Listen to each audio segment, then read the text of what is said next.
There was a former vice president of Taiwan. She came to visit me again just a few days ago, last week. Yeah, I think it was Saturday last week, yeah. And then she, we talked and she told me many things and I told her things.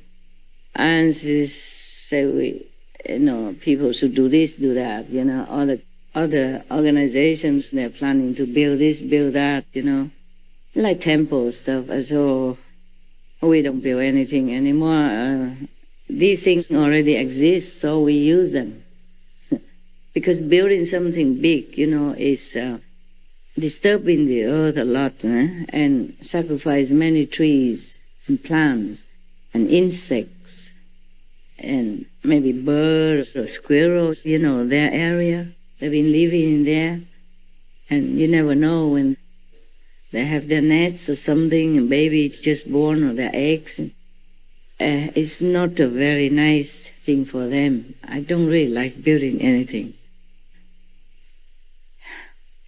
It costs too much manpower, time, finance, and the earth. It costs something to the environment. I don't always feel very comfortable building anything. That's why whenever I find a cave or whatever simple, I like to stay there. I feel happier that way, that I don't disturb anyone at all. Yeah. But your brother and sister tell me that it's the 21st century already. You don't have to live in cave anymore, Master. I say, why? I'm a cave woman. Everybody knows that since a long time already. I got used to it. But there's a cave here, it's already served its time. It's getting dangerous now to stay there. So they took me out. But still, I don't really feel like moving. But I don't want everyone to get worried about my safety. So it's sensible to move out, 21st century. We had 20 many centuries, not just 21. 21 is counted since the Lord Jesus Christ only. Before that, we existed long time. Many civilizations came and went,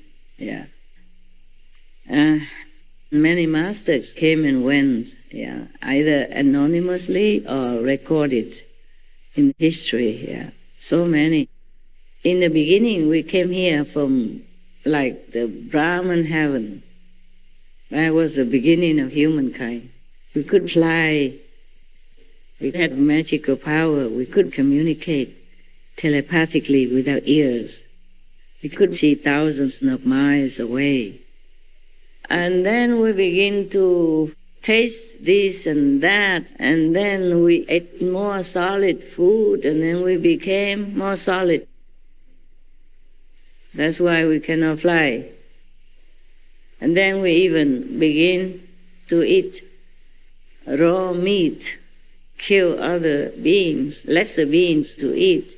And then after that, we discovered fire, and then we ate more because it maybe tastes better, and then we discovered other plants combined with the meat and so on and so forth. And then our body became coarser and coarser and, heavier and heavier, and our mind also became clouded. Our soul, because it's connected with the mind and the body, also feels dragged down. And that's the result of us, the way we look, the way we behave right now. And then, because we like to eat more and more, we begin to fight with each other for food. And then we need houses because the body became weaker. The immune system used to be more refined, more holy, more wholesome, became weaker and weaker. with each generation, with each day. That passed because we ate too many different things and animals and stuff. And then we had to fight with each other for survival. And then we needed governments to regulate the laws, or to make the rules. And then we need the police to keep the rules. And then the ones who don't understand the rules are thrown in prison and get angry, come out and revolt, etc., etc., and more karma all the time. So even now, after initiation, we still have the karma. Even though the Maya is gone, the karma is already there. It cannot disentangle from the body, because it's like tearing your flesh to squeeze out the blood, or try to squeeze out the blood out of your flesh, something like that. It would be horribly painful, physically speaking, or even spiritually speaking. It's impossible. You can stretch out, baby. Stretch it out. Oh, I show you how. Huh? I cannot. Yeah. Stretch it out. What is?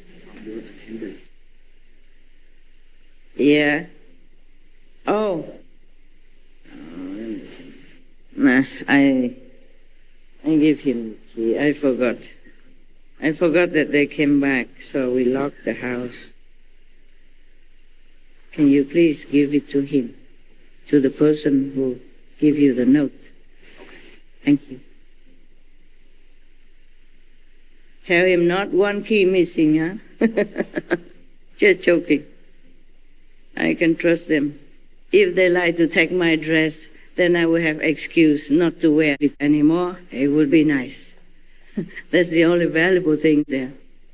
I don't think they want to. Then they will talk like the sisters. Sometimes they come to my house and help me to clean the house, yeah, when I don't have a lot of time. Or when I need the muscle to move some furniture. And then they wear the gown, you know, and the gloves and all that, and the hats. You know, those are kind of hats for cooking, so the hair doesn't go out. And they also wear special shoes to come in the house, so I don't have to clean again. And they wear gloves, so I don't have to smell their sweat. There's two different people, they smell different, you know. One person is already unbearable. Men, they smell stronger than women. I don't know why. What's wrong? What did you eat? What did you guys eat? Huh? Yeah. Huh? They sweat? You don't sweat? Ah. Sure, they work harder than women. Breadwinner and stuff, huh? Yeah, and then we criticize like I did last week. I said, oh, the smell put me off. But they have to sweat. They work harder, you know? Yeah. And don't ever try to smell their socks. You will faint. Normally they come to my house, they wear slippers to come in, but their socks still on. And then even if they work right at the entrance, I still smell it. I said, did you change your socks today? I said, oh, sorry, master, no time, urgent to come here. Can you smell from there, master? I said, of course. Why do you think I live alone? Single, still. Yeah. They sweat so easily, huh? So they wear the gown, you know, like overalls. So they don't lean on my sofa or whatever, you know, their socks might touch something. Sometimes they forgot to bring their slippers, so I said, okay, never mind, just go in with socks, don't go in with the dirty shoes. And then it's okay, because shoes sometimes muddy, you know. I go to public toilet and stuff like that, so they went in with the socks. 3 days after, I still smell it. If I have no time to clean, then I smell it for 3 days. It's not so strong, you know, but it's there. And I know it is, because it's not mine. Okay. Anyway, last week I was just being a little bit bad joker. Forgive me, yeah, guys. I do love you. Love and like are different things, okay? So I cannot just love and like at the same time. Or sometimes I can like but not love. It's very difficult to love and like together. Yeah, I don't know why. Don't ask me, huh? Okay? That's why I was wondering how you stay married so long. You know, I really admire you so much. I really, truly mean it. I really mean it, huh? Come on. Yeah, possible. And not just those who stay because children, huh? Or because together banking account or mortgage the same house, or it's a pity to leave this fancy car, you know. It's not that, but those who love, really love so much. Yeah. And then one time one of your brothers asked me, Master, you still feel like you love somebody? I said, what? I don't know what love is, really. I really don't. The way he asked about love, I don't know that love anymore. I love everyone, everything, every being. I don't know that kind of love. That's very narrow, actually. The moment you say you love somebody and he loves you back, it begins creeping in this possessiveness and anxiety, jealousy. Does he really love me? He loves me. He loves me not. She loves me. She loves me not. Yeah, don't know. Not sure. Why is he coming home late today? He loves me. He goes out. He goes with somebody. He doesn't go with somebody. Is he somewhere in a coffee alone? Maybe because we fight last night. Oh man. Okay. No end. Yeah? There is no end to all this story. It begins like that, even if you don't want to. Even the most loving couple, sometimes it's creeping in your mind, you know, just to make trouble. The mind makes trouble. And woe to the man if he just side looks at another woman. Even if she's not pretty, you think she is. That is a problem. And even if another man doesn't look all that attractive, but the husband thinks, oh, why does she look at him? Or just pretends to look in that direction, but she's looking at him, isn't she? And you think he is attractive. In your mind, he is.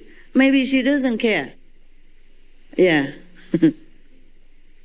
Many times I talk to people outside, you know, the married couples. They really value each other, you know. Not that everybody just goes out and always sidetrack and looking at other women or desiring the other person. It's not really like that. They really like and love each other. And it's a happy thing.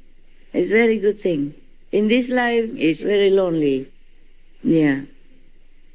If you don't have some good neighbors with you or friends who come and go in your house, you will feel very lonely to stay in a flat all by yourself. And then you come out and then somebody begins talking to you and then you feel like, oh, this person may be my company, you know, my life companion, stuff like that. The mind keeps saying things. Yeah. So I know why Sunday you come here.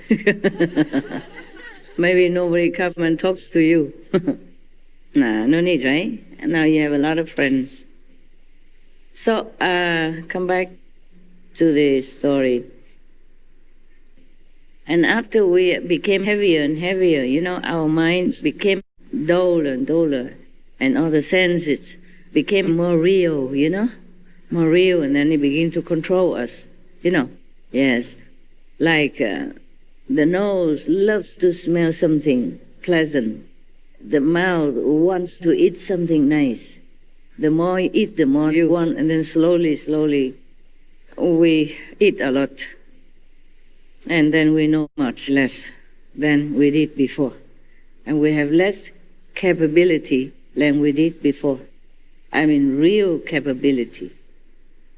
Before, whatever we wanted, we just wanted it will come.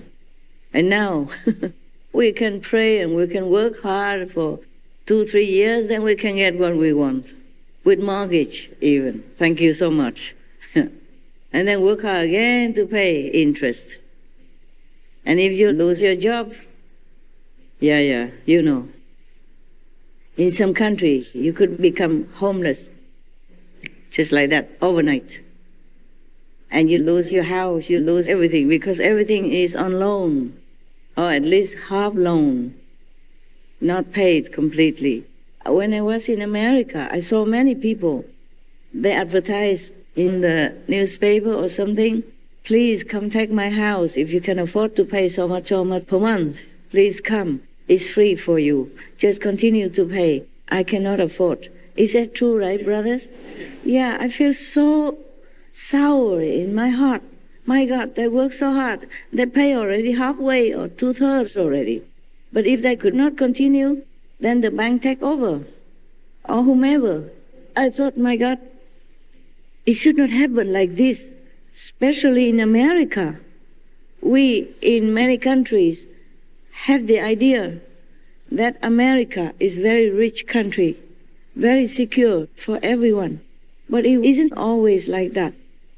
When it comes to recession time, they call it, or something like that, people just lose jobs and they don't have enough money even to take care of any other things except for themselves. And the whole family sometimes moves to some charitable shelter or something. And once you lost a job, once you lost your house, you have no address. You cannot go find a job if you don't have a mailing address.